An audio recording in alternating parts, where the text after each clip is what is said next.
kita memulai ibadah, mari bersama-sama kita berkatakan dengan iman Mazmur 91 sebagai doa kita. Dalam lindungan Allah, orang yang duduk dalam lindungan yang maha tinggi dan bermalam dalam naungan yang maha kuasa akan berkata kepada Tuhan, tempat perlindunganku dan kubu pertahananku, Allahku yang kupercayai. Sungguh, dialah yang akan melepaskan engkau dari jerat penangkap burung, dari penyakit sampar yang busuk. Dengan kepaknya, ia akan menudungi engkau. Di bawah sayapnya, engkau akan berlindung. Kesetiaannya ialah perisai dan pagar tembok. Engkau tak usah takut terhadap kedahsyatan malam, terhadap panah yang terbang di waktu siang, terhadap penyakit sampar yang berjalan di dalam gelap, terhadap penyakit menular yang mengamuk di waktu petang. Walau 1000 orang rebah di sisimu dan 10.000 di sebelah kananmu, tetapi itu tidak akan menimpamu. Engkau hanya menontonnya dengan matamu sendiri dan melihat pembalasan terhadap orang-orang fasik. Sebab Tuhan ialah tempat perlindunganmu, yang maha tinggi telah kau buat tempat perteduhanmu. Malapetaka tidak akan menimpa kamu, dan tulah tidak akan mendekat kepada kemahmu. Sebab malaikat-malaikatnya akan diperintahkannya kepadamu untuk menjaga engkau di segala jalanmu. Mereka akan menatang engkau di atas tangannya, supaya kakimu jangan terantuk kepada batu. Singa dan ular tedung akan kau langkahi. Engkau akan menginjak anak singa dan ular naga. Sungguh, hatinya melekat kepadaku, maka aku akan meluputkannya. Aku akan membentenginya, sebab ia mengenal namaku. Bila ia berseru kepadaku, aku akan menjawab. Aku akan menyertai dia dalam kesesakan. Aku akan meluputkannya dan memuliakannya. Dengan panjang umur akan kukenyangkan dia, dan akan kuperlihatkan kepadanya keselamatan daripadaku. Shalom saudara, Tuhan Yesus dalam amanat agung meminta kita untuk memuridkan dan kita sendiri harus menjadi seorang murid. Namun banyak orang yang menganggap menjadi seorang murid itu susah dan tidak menyenangkan. Padahal sesungguhnya hal itu justru sangat berguna bagi kehidupan kita. Oleh karena itu, edisi Voice of Pentecost kali ini kita akan membahas jati diri seorang murid. Dalam bahasa aslinya, murid berarti seseorang yang belajar. Dalam Alkitab, memuridkan adalah cara untuk memperluas kerajaan Allah. Inilah yang Tuhan Yesus lakukan selama pelayanannya di bumi ini. Ia mengajar dan melatih murid-muridnya untuk pada akhirnya diutus menjadi saksi. Dalam kitab para rasul, kita menemukan bahwa para rasul melakukan hal yang sama dengan apa yang Tuhan Yesus lakukan. Sehingga jumlah murid semakin bertambah di seluruh dunia sampai sekarang. Tentunya, hal ini tidak berarti semua orang percaya harus menjadi guru atau pengkhotbah. Namun sebagai murid, kita harus menjadi saksi melalui seluruh aspek kehidupan kita. Sebuah penelitian yang dilakukan oleh Russell McCann dan Marcia Webb pada tahun 2012 menunjukkan bahwa orang yang rajin membaca dan merenungkan firman Tuhan cenderung lebih setia kepada Yesus dan kuat dalam menghadapi tantangan. Hal ini sesuai dengan firman Tuhan yang berkata bahwa iman timbul dari pendengaran akan firman Tuhan. Itulah sebabnya kita harus lebih banyak membaca dan merenungkan firman Tuhan, agar pola pikir dan iman kita lebih kuat dalam menghadapi tantangan dan pergumulan hidup kita. Selain itu, kita juga dihadapkan dengan bahaya pengajaran sesat. Pengajaran sesat merupakan pola serangan iblis sejak di Taman Eden hingga akhir zaman. Karena iblis adalah bapa pendusta dan metodenya adalah dengan tipu muslihat. Untuk menghadapi tipu muslihat iblis adalah dengan pedang roh, yaitu firman Tuhan. Namun ada orang-orang Kristen yang tidak terlalu suka dengan pengajaran, karena dianggap sebagai sesuatu yang rumit dan membosankan. Akibatnya, ada orang Kristen yang menganggap pengalaman rohani lebih penting daripada pengajaran. Mari kita renungkan ilustrasi ini. Mana yang Anda pilih? Melihat laut dari tepi pantai atau melalui sebuah peta? Berada di tepi pantai dan melihat laut secara langsung tentu memiliki kesan yang menyenangkan dibandingkan saat kita melihatnya melalui sebuah kertas yang terasa membosankan. Pengalaman rohani sama seperti melihat laut secara langsung dari tepi pantai, pasti lebih menyenangkan. Namun dengan menggunakan peta, kita dapat menyeberangi lautan dan peta dibuat berdasarkan pengalaman banyak orang. Pengajaran sama seperti peta, sepertinya membosankan, tetapi pengajaran disusun oleh orang-orang yang sudah mengalami banyak pengalaman rohani. Dan pengajaran memberikan perspektif yang lebih luas dibandingkan pengalaman rohani kita secara pribadi. Jadi, pengalaman rohani dan pengajaran sama pentingnya. Asumsi lainnya adalah menganggap pengajaran sebagai sumber perpecahan gereja. Namun, tidak semua perpecahan adalah sesuatu yang buruk, terutama ketika berhadapan dengan pengajaran yang bertentangan dengan Alkitab. Albert Mohler menggunakan istilah theological triage, yaitu metode untuk menentukan tingkat kekritisan sebuah pengajaran. Tingkat pertama, yang paling kritis, yaitu pengajaran dasar yang mempengaruhi keselamatan seseorang, yaitu pengajaran mengenai Alkitab adalah firman Tuhan, ketritunggalan Allah, ketuhanan Yesus, karya penebusan, keselamatan karena kasih karunia melalui iman hanya kepada Yesus Kristus. Pada tingkatan ini, maka perbedaan pengajaran sekecil apapun tidak dapat ditoleransi, sehingga penolakan dan perpecahan dapat diterima, bahkan mungkin harus terjadi dan tidak dapat dihindari. Tingkat kedua adalah pengajaran yang tidak mempengaruhi keselamatan, namun berpotensi memisahkan gereja. Contohnya, pengajaran mengenai kepastian keselamatan, metode baptisan air, serta baptisan dan karunia Roh Kudus. Mungkin saja kita memiliki doktrin yang berbeda dengan gereja non-Pentakosta, namun kita tidak dapat mengatakan bahwa mereka tidak diselamatkan selama mereka percaya kepada Yesus Kristus sebagai Tuhan dan Juru Selamat. Tingkat ketiga, pengajaran yang berbeda namun tidak esensial untuk memisahkan gereja, seperti pengajaran mengenai urutan peristiwa Second Coming dan akhir zaman. Tanpa mengenali tingkat kekritisan pengajaran ini, maka kemungkinannya perbedaan pengajaran sekecil apapun dapat mengakibatkan perpecahan. Di sisi lain, terjadi kompromi yang berbahaya ketika pengajaran yang bertolak belakang diterima di dalam gereja. Lalu, apa langkah praktis yang harus kita lakukan untuk menjadi seorang murid yang sejati? Mulailah dengan membaca Alkitab setiap hari, mendengarkan khotbah dan pengajaran yang sehat dari gereja, serta mengikuti kelas-kelas pengajaran KOM di gereja kita. Ingat, seorang murid itu belajar. Belajar adalah sebuah usaha yang memerlukan ketekunan. Tuhan menegur bahkan mengutuk orang yang malas, baik yang malas bekerja maupun yang malas belajar. Marilah kita bertekun dalam pengajaran, dan Tuhan berjanji akan mempertajam telinga kita sebagai seorang murid. Maranatha, Tuhan Yesus memberkati.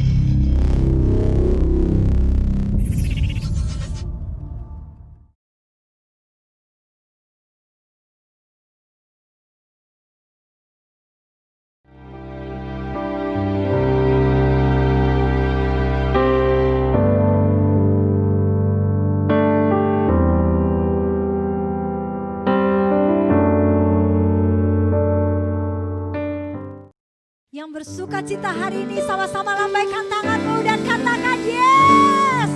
Sebab Tuhan Yesus itu baik dan bahwasanya kasih setianya untuk selama-lamanya.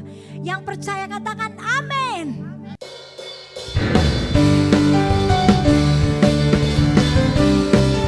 Mari sama-sama kita satukan tubuh kita. Katakan firman-Mu. Firman-Mu Tuhan.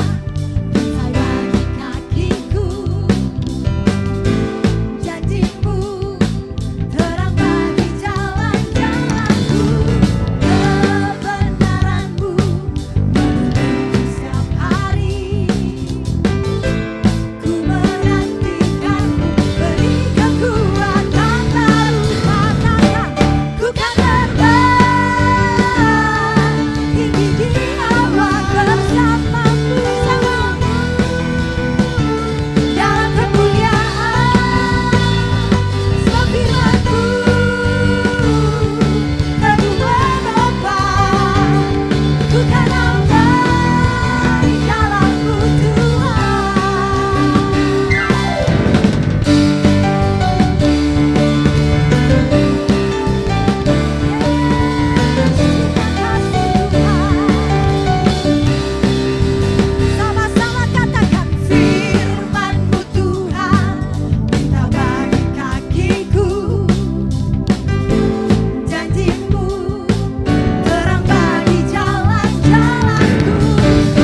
kasih Tuhan, terima kasih.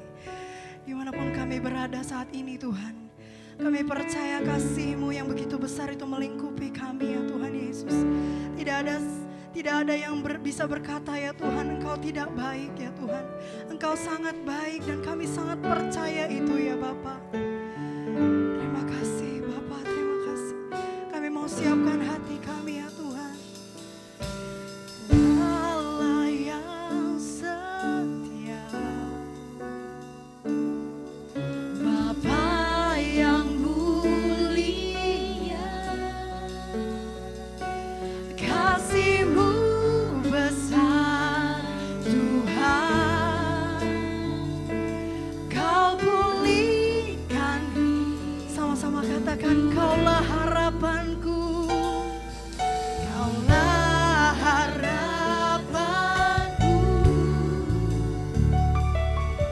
Hidup di dalam-Mu. Terima kasih Tuhan, Kau pulihkan hidupku. Apakan ku balas segala kebaikan-Mu?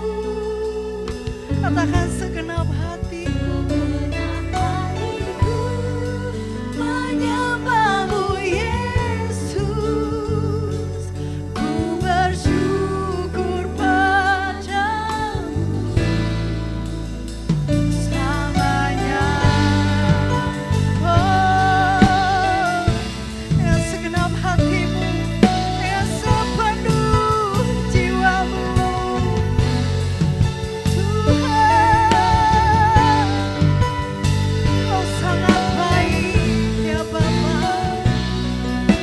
Oh, dengan segenap hatimu katakan, Kau Allah yang setia, Kau Bapa yang mulia, Bapa yang mulia. Kasih-Mu besar Tuhan. Kau pulihkan hidup kami ya Tuhan.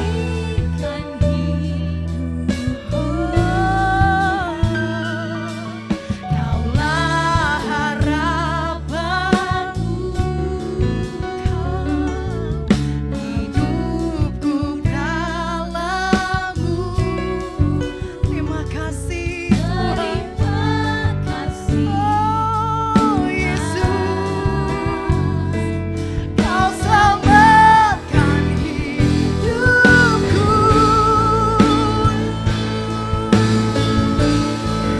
Dengan apakan ku balas segala kebaikan-Mu?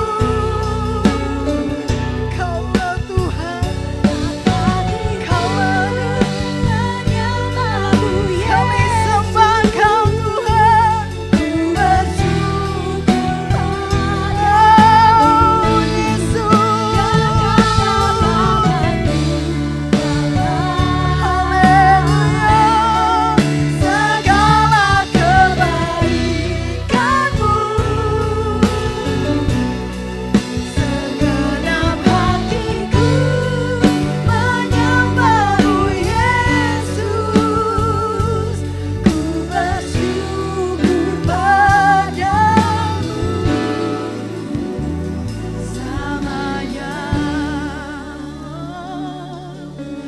Yesus, dengan apakan ku balas segala kebaikan? Kau sungguh sangat baik ya Tuhan. Kau teramat baik di dalam kehidupan kami ya Tuhan. Menyembah-Mu Yesus. Kami bersyukur padamu ya Tuhan Yesus. Dengan apakan ku balas segala kebaikan?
kasih Bapak, terima kasih Tuhan untuk pagi hari yang begitu sangat indah ini ya Tuhan Yesus.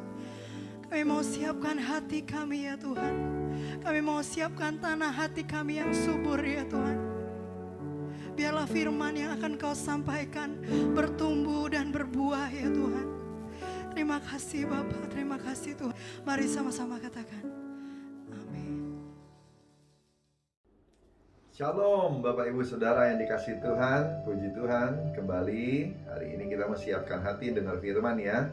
Saudara yang dikasihi Tuhan, wah luar biasa Tuhan bimbing kita. Sekarang sudah di bulan ke-10, minggu kedua.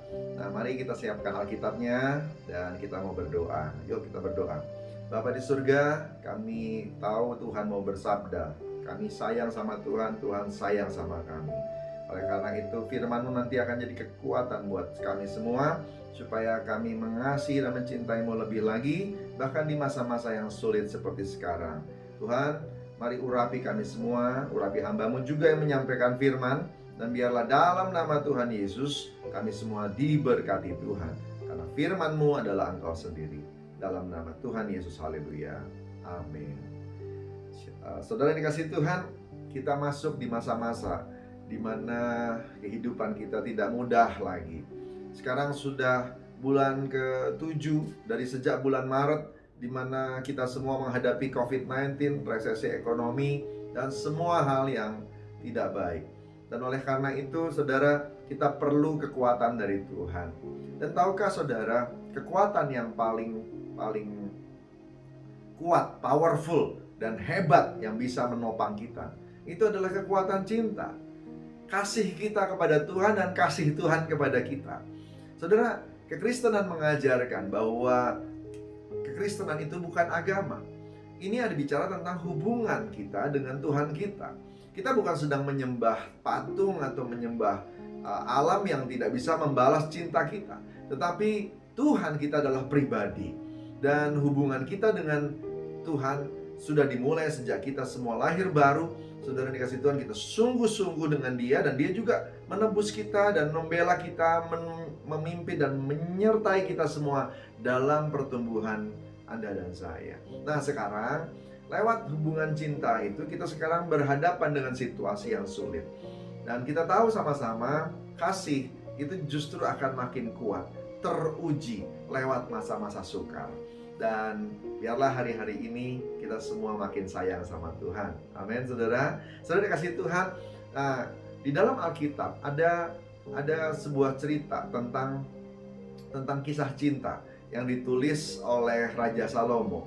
Saudara, Kidung Agung merupakan satu-satunya kitab di Alkitab yang khusus membahas kasih yang unik antara dua orang, yaitu Salomo dan gadis Sulam, yang dipercaya dia adalah istri pertama dari Salomo. Saudara, karena beberapa nats penting dalam Perjanjian Baru itu melukiskan bahwa hubungan gereja sama Tuhan itu adalah hubungan cinta, hubungan pernikahan, memakai hubungan pernikahan sebagai metaforanya, ya, melukiskan kisah cinta. Saudara, Efesus 4 ayat 15 menjelaskan bahwa iman itu harus bertumbuh, demikian juga kasih harus bertumbuh. Nah, secara sederhana saja kita bisa melihat kitab Kidung Agung ini. Amin, saudara kasih Tuhan. Saudara, ada beberapa ayat yang nanti akan menjelaskan tentang cinta ini. Yang pertama, saudara, mari kita lihat sama-sama. Yuk kita akan lihat 3 ayat ya. 3 ayat di Kidung Agung. Tiga-tiganya menjelaskan tentang cinta atau level-level cinta ya. Dan hari-hari ini yuk kita sama-sama periksa sebenarnya hubungan kita sama Tuhan selama ini atau hari-hari ini stay, tetap, atau meningkat gitu ya. Sudah sampai mana? Nah ini yang kita sama-sama mau lihat. Kidung Agung 2 ayat 16. Kekasihku kepunyaanku, dan aku kepunyaan dia. Sekali lagi, kekasihku kepunyaanku, dan aku kepunyaan dia. Yang kedua, Kidung Agung 6 ayat 3. Aku kepunyaan kekasihku, dan kepunyaanku kekasihku. Aku kepunyaan kekasihku, dan kepunyaanku kekasihku. Yang ketiga, Kidung Agung 7 ayat 10.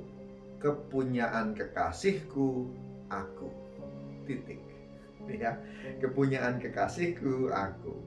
Nah, saudara dikasih Tuhan, ini merupakan tafsir kita adalah ini adalah level-level kasih yang bisa kita lihat di Kidung Agung, ya.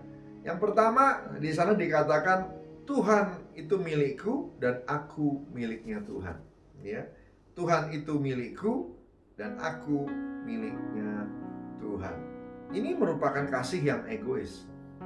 Kenapa? Karena yang dikedepankan, yang ditaruh di kata-kata paling depan adalah Tuhan milikku, gitu ya. Baru aku milik Tuhan. Maka yang selalu dipikirkan hanya soal diberkati, apa yang bisa ku dapat, apa yang bisa ku peroleh, ya. Kalau itu menjadi awal dari perjalanan kekristenan kita, tidak apa-apa. Tetapi waktu kita sudah mulai bertumbuh dalam cinta, dalam hubungan dengan Tuhan hari-hari ini, ataupun sudah berapa tahun mencintai Tuhan dalam kekristenan, saudara dikasih Tuhan, harusnya kita sudah tidak di level ini lagi, ya. Banyak kesaksian yang menceritakan bahwa kenapa datang ke gereja, kenapa jadi orang Kristen. Oh, waktu itu aku sakit, aku disembuhkan. Karena apa yang kita terima. Mungkin itu untuk awal saja, tidak apa-apa, tidak ada masalah di situ, nggak ada yang salah untuk sebuah awal. Amin, saudara ya. Saudara dikasih Tuhan, oh waktu itu keluargaku berantakan, lalu kemudian aku dipulihkan. Oh waktu itu aku lagi galau, lagi bingung dalam sebuah KKR, aku dilawat Tuhan. Tuhan begitu baik, aku dipulihkan, beban-beban tiba-tiba dilepaskan, aku menerima sesuatu. Saudara, itu tidak apa-apa untuk menjadi sebuah awal. Tuhan milikku. Tapi habis itu jangan tetap di situ, ya. Seolah-olah kesadaran bahwa kita itu adalah milik Tuhan, belongs to God, itu nomor 2, ya. Harusnya kita mulai interaksi dengan Tuhan, gitu ya. Biasanya orang yang di level ini jarang bertanya kepada Tuhan apa kehendak Tuhan dalam setiap rencana atau langkahnya. Karena yang dipikirin tentang rencanaku, mauku, inginku, gitu saudara, ya. Jadi kalau dia punya rencana langsung akan minta supaya Tuhan memberkati. Itu aja. Nah, saya berdoa kita nggak tinggal di level ini, tapi kita maju, ya. Dan orang di level ini biasanya jarang menyinggung tentang apa yang harus kita lakukan untuk melayani Tuhan. Boro-boro mau melayani Tuhan, yang dipikirin tentang dirinya sendiri. Saudara dikasih Tuhan, di masa-masa pandemi ini kita bisa melihat dan terlihat benar-benar respon setiap orang tentang kehidupan kekristenannya, ya. Bagaimana aku, semuanya aku. Tidak ada yang salah soal sebagai manusia kita mau bertahan di hidup. Tetapi sebagai orang Kristen, Bapak Ibu Saudara dan saya juga punya hubungan dengan Tuhan. Kenapa memikul semuanya sendirian? Kenapa nggak datang pada Tuhan seperti yang dikatakan di Matius 11? Datang padaku engkau yang berbeban berat dan letih lesu, aku akan memberikan kelegaan kepadamu, ya. Pikul akuk yang kupasang karena akuk itu ringan. Datang pada Tuhan, saudara yang dikasih Tuhan. Lalu kita akan bertumbuh bersama-sama dalam pimpinan Tuhan. Yang setuju sama saya katakan amin. Saudara yang dikasih Tuhan, ya, waktu kita bertumbuh, waktu kita menghadapi kesulitan, menghadapi tantangan, biarlah Anda dan saya menghadapinya bersama-sama Tuhan. Dan juga bersama-sama dengan orang-orang seiman. Dengan demikian, gak ada yang lemah, gak ada yang terhilang, gak ada yang kacau. Semua bisa dipulihkan karena Allah kita setia. Yang setuju sama saya katakan haleluya. Saudara dikasih Tuhan, pencobaan-pencobaan yang kau alami adalah pencobaan biasa yang tidak akan melampaui kekuatan manusia, karena Allah itu setia. Kalau Ia mengizinkan engkau menghadapinya, maka Ia juga sudah menyiapkan jalan keluar. Haleluya. Saudara dikasih Tuhan, mari bertumbuh dalam Tuhan supaya Anda dan saya tidak stay dalam cinta yang masih dasar, masih basic seperti itu. Mari kita bertumbuh. Lalu level kedua, apa yang sudah dicapai oleh orang yang bertumbuh dalam cintanya? Saudara dikasih Tuhan, aku milik Tuhan, Tuhan adalah milikku. Nah, dia sudah mulai dibalik, ya. Saudara dikasih Tuhan, sekarang dia mulai sadar bahwa dia milik kekasihnya.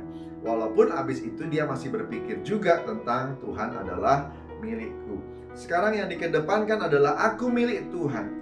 setelah itu Tuhan adalah milikku. Berarti mulai ada satu upgrade, saudara, di sana. Di sana mulai menyinggung tentang melayani Tuhan, mulai menyinggung tentang apa hidupku milik Tuhan dan apa yang harus kulakukan kepada Tuhan untuk Dia, ya, supaya bisa menyenangkan hatinya, diberkati. Tapi motivasi melayaninya masih soal berkat juga, ya, masih soal berkat. Walaupun sekarang sudah mulai ingin menyenangkan hati Tuhan. Saudara dikasih Tuhan, puji Tuhan. Kalau sudah maju, sudah sampai di level ini, tentu saja kita harus maju lagi. Tetapi saudara dikasih Tuhan, saya berdoa Bapak Ibu Saudara dan saya tidak stay di level ini, ya. Pada waktu pasang kekasih baru berkenalan, biasanya mereka akan merasakan pengalaman-pengalaman yang atau bertukaran pengalaman yang sama, ya, yang serupa, yang mirip begitu, ya, saudara. Kesukaan makanan yang mungkin mirip, warna baju yang mungkin mirip, begitu, ya. Lalu kemudian saudara dikasih Tuhan, dari sana kita akan terpicu atau mendapatkan satu kecocokan, saudara, ya. Lalu kemudian kita akan mulai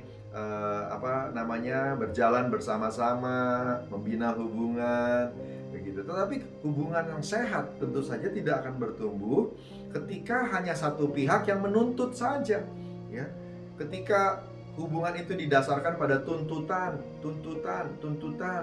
ya, supaya bisa temani aku, supaya bisa memenuhi kebutuhanku, supaya kalau aku sepi, supaya kalau aku pengen ngobrol, supaya kalau aku pengen jalan ada yang nemenin. Cuma itu terus, saudara dikasih Tuhan, nggak mikirin apa yang diinginkan oleh kekasihnya. Level yang seperti itu tentu saja tidak bisa bertumbuh lebih jauh. Tetapi ketika kemudian hubungan itu bisa, saudara dikasih Tuhan, mulai memikirkan apa yang diinginkan, apa yang dikehendaki oleh pihak yang satunya lagi, maka hubungan itu akan mulai bertumbuh. Hal yang sama juga sebenarnya terjadi di kantor, atasan dan bawahan, ya. Hal yang sama juga terjadi sebenarnya antara sesama, saudara dikasih Tuhan. Kita tidak bisa hanya menuntut saja orang yang ada di sekitar kita memenuhi kebutuhan kita. Sebagai pelayan Tuhan, sebagai anak Tuhan, kalau kita ingin jadi berkat, tentunya kita harus mulai belajar untuk mengenali apa yang dibutuhkan oleh orang di sekitar kita, oleh atasan kita di kantor, dan khususnya dalam hal ini adalah di rumah tangga juga, ya, saudara, apa yang dibutuhkan oleh pasangan kita. Lalu kita berusaha untuk memenuhinya. Saudara dikasih Tuhan, di dalam hubungan kita dengan Tuhan, kita juga tentunya harus belajar mengenali apa yang Tuhan inginkan. Tahukah Anda hari-hari ini Tuhan ingin tetap ada penuaian jiwa-jiwa? Tahukah Anda bahwa Tuhan rindu agar amanat agung cepat selesai? Kalau amanat agung cepat selesai, kita segera bertemu dengan Dia, Dia akan bersama-sama dengan kita. Saudara dikasih Tuhan, tahukah Anda Tuhan punya isi hati yang ingin juga dipenuhi, yaitu saat-saat bersama-sama denganmu, saat teduh, baca Alkitab, waktu engkau berdoa, Dia bisa dekat dengan kita, kita bisa dekat dengan Dia. Saudara yang dikasih Tuhan, kualitas kasih, ya, kualitas kasih itu mulai meningkat. Di level ini yang kedua ini, saudara dikasih Tuhan, perjalanan panjang Anda dan saya terus mendekat kepada Tuhan sampai pada kesempurnaan, atau dalam bahasa Yunaninya agape, cinta dengan Tuhan, ya. Dan ini pasti ada ujiannya, ya, ujian tantangan kita menghadapi kebutuhan-kebutuhan jasmani, lewat kesibukan-kesibukan, lewat masa-masa sukar, gitu, ya, saudara dikasih Tuhan. Dan biasanya melewati masa-masa sukar, ketika sudah selesai, hubungan itu akan makin erat dengan Tuhan. Amin, saudara. Saudara dikasih Tuhan, belajar untuk mencintai Tuhan lebih lagi. Bertumbuh. Cinta itu bertumbuh. Di 1 Korintus 13, pasal tentang kasih. Di sana di bagian akhirnya dijelaskan, waktu aku baru mulai, aku seperti melihat samar-samar. Tapi nanti kalau sudah sempurna, aku akan melihat dengan jelas. Jadi kasih itu, saudara dikasih Tuhan, kalau baru dimulai masih samar-samar. Tapi kalau kasihmu bertumbuh, kasihmu akan makin jelas, akan makin terlihat. Dan kalau kita masuk dalam level yang ketiga, level yang terakhir, cinta itu akan sampai di titik puncaknya. Dan kalau cinta pada Tuhan itu sudah sampai pada titik puncaknya, maka kita akan berkata bahwa milik kekasihku aku. Titik. Selesai. Tidak ada yang lain ya. Kasih yang tidak egois, kasih yang agape, kasih yang walaupun apa yang terjadi tetap mencintai. Aku milik Tuhan, tidak ada embel-embel yang lain. Saudara dikasih Tuhan, mereka yang memiliki kasih mula-mula akan berkata, aku adalah milik Tuhan, bukan milikku sendiri. 1 Korintus 6 ayat 19 sampai 20. Aku adalah milik Tuhan, aku sudah dibeli, harganya lunas dibayar. Aku dibeli dengan harga yang mahal, yaitu dengan darah Yesus Kristus. Ya, mereka yang memiliki kasih mula-mula akan berkata, jika aku hidup untuk Tuhan. Dan jika aku mati untuk Tuhan. Jadi baik hidup atau mati, aku adalah milik Tuhan. Roma 14 ayat 8. Mereka yang memiliki kasih mula-mula akan berkata, aku hidup tapi bukan lagi aku sendiri yang hidup, melainkan Kristus yang hidup dalam aku. Galatia 2 ayat 20. Saudara dikasih Tuhan, orang yang punya kasih mula-mula sudah tidak memikirkan lagi tentang diberkati atau tidak diberkati, karena percaya Tuhan pasti memberkati. Yang paling penting adalah hidup menyenangkan hati Tuhan dan melakukan kehendak Tuhan. Apa sih yang bisa memuaskan Dia? Lalu kita kejar dan melakukannya. Saudara dikasih Tuhan, seperti Tuhan Yesus berkata dalam Yohanes 4 ayat 34, makananku ialah melakukan kehendak Dia yang mengutus aku dan menyelesaikan pekerjaannya. Makanan itu kan sesuatu yang penting buat kehidupan, saudara. Tetapi untuk pertumbuhan rohani juga loh, bukan jasmani saja. Dan untuk itu, saudara yang dikasih Tuhan, ya, kita perlu memperhatikan makanan kita.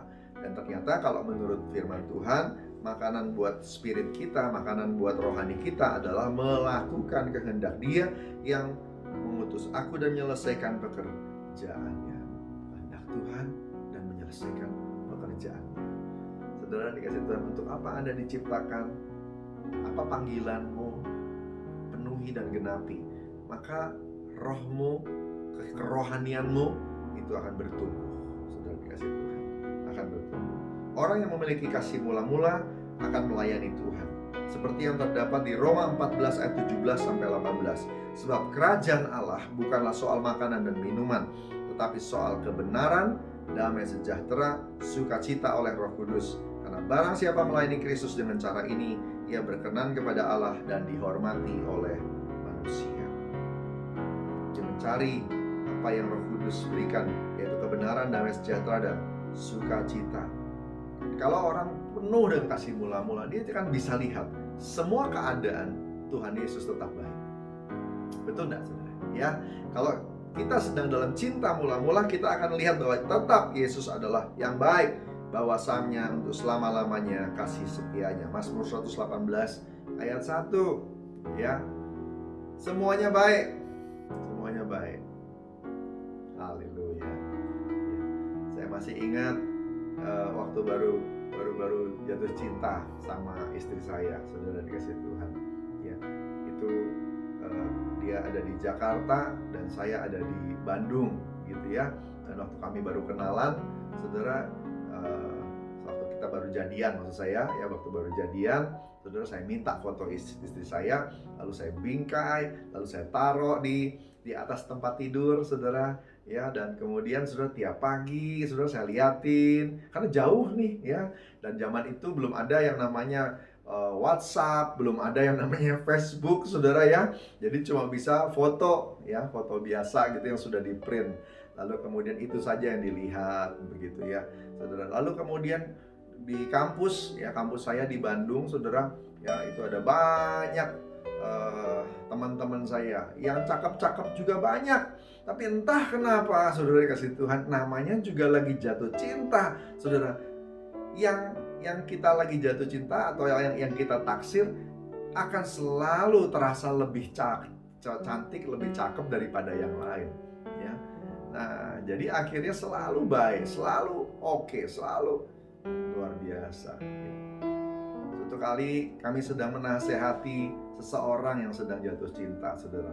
Ya, dalam pelayanan ketemu anak-anak muda banyak ya, mereka sedang jatuh cinta, dan kami mau mencoba meluruskan atau mencoba memberitahu bahwa ada beberapa hal yang kehidupannya itu terganggu, prioritasnya terganggu karena lagi jatuh cinta ya. Dan saya arahin yang benar begini, yang benar begini, tapi susahnya luar biasa. Kenapa?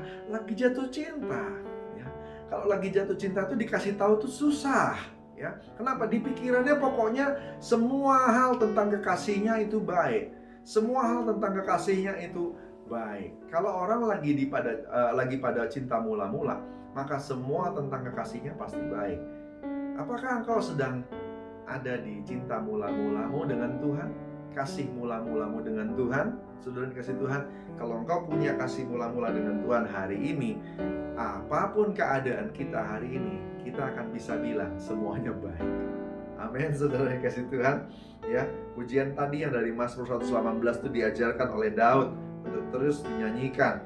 Tuhan memberitahu pada Daud hal yang penting menyenangkan hatinya, yaitu kalau dipuji oleh kita bahwa Tuhan itu baik.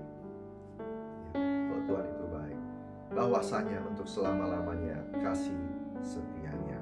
Orang yang memiliki kasih mula-mula akan berkata, aku tidak takut sebab Tuhan menyertai aku. Aku tidak bimbang sebab Tuhan adalah Allahku. Tuhan akan meneguhkan aku, bahkan akan menolong aku. Tuhan akan memegang aku dengan tangan kanannya dan membawa aku pada kemenangannya. Yesaya 41 ayat 10. Saudara, kalau kita ada dalam kasih mula-mula, kita entah kenapa punya kepercayaan yang kuat tentang pertolongan Tuhan, pembelaan Tuhan, penyediaan semua yang diperlukan. Orang yang memiliki kasih mula-mula akan berkata, Tuhan, saya mau menyelesaikan amanat agung dengan kuasa Roh Kudus dalam Pentakosta ketiga, karena itu adalah isi hati Tuhan. Orang yang punya kasih mula-mula akan berkata, Tuhan, saya berjanji untuk memakai mulut ini hanya berbicara tentang firman Tuhan dan bukan yang lain-lain yang mendukakan hati Tuhan. Orang yang punya kasih mula-mula, dia akan punya attitude untuk kuat berjalan bersama Tuhan sepanjang masa-masa pandemi ini. Kita berdoa terus supaya masa-masa pandemi ini segera berakhir. Tetapi kalau masih berkepanjangan, kekuatan itu biarlah terus mengalir dalam diri kita, karena kita punya cinta yang akan memberi kekuatan dari Tuhan dan kita juga kepada Tuhan. Amin, saudara. Saudara dikasih Tuhan, yuk kita berdoa. Kita berdoa sama-sama. Saya berdoa supaya kita semua boleh kuat dan terus mencintai Tuhan. Cinta kita pada Tuhan bertumbuh, mempersembahkan hati tiap hari dalam saat teduh. Dan juga saudara dikasih Tuhan, kita semua boleh mengingat Dia, mengakui Dia dalam segala laku kita. Ingat kata Amsal, kalau Tuhan diakui dalam setiap langkah, maka langkah-langkahmu akan diluruskan oleh Tuhan. Amin, saudara. Yuk kita berdoa. Bapa di surga, terima kasih untuk firman-Mu. Terima kasih Tuhan untuk hari ini. Kami semua ada karena anugerah dan kasih karunia Tuhan. Tuhan, kami berdoa biarlah Engkau sendiri yang terus menuntun pertumbuhan rohani kami. Cinta kami kepada Tuhan boleh terus bertumbuh. Dalam kasih mula-mula kami menyala-nyala untuk terus berjalan kuat karena Engkau dan menang karena Engkau. Pimpin langkah anak-anak-Mu ya Tuhan. Biarlah semua yang mereka perlukan Engkau jawab dalam nama Yesus Tuhan. Yang sakit sembuhkan dalam nama Yesus. COVID-19 sembuhkan dalam nama Yesus Tuhan. Dan penyakit-penyakit yang lain berikan hati yang sukacita, karena hati yang gembira adalah obat yang manjur. Berkati ya Tuhan, dan peluk mereka yang hari-hari ini merasa sendirian, putus asa, putus pengharapan. Engkau yang berikan penghiburan. Roh Kudus, Engkaulah roh penolong, Engkaulah roh penghibur, sehingga semua yang lemah jadi kuat dalam nama Tuhan Yesus. Pimpin semuanya. Dan Bapa, kami berdoa hari-hari ini ke depan, biarlah mata kami tertuju kepadamu dan kami semua boleh memuliakan nama Tuhan. Kami rindu sekali apa yang Kau rindukan tergenapi. Jiwa-jiwa bertobat, penuaian jiwa terjadi besar-besaran karena Roh Kudus dicurahkan. Terpuji nama-Mu. Ucap syukur buat hari ini dalam nama Tuhan Yesus. Kami yang sudah diingatkan dan diberkati mengatakan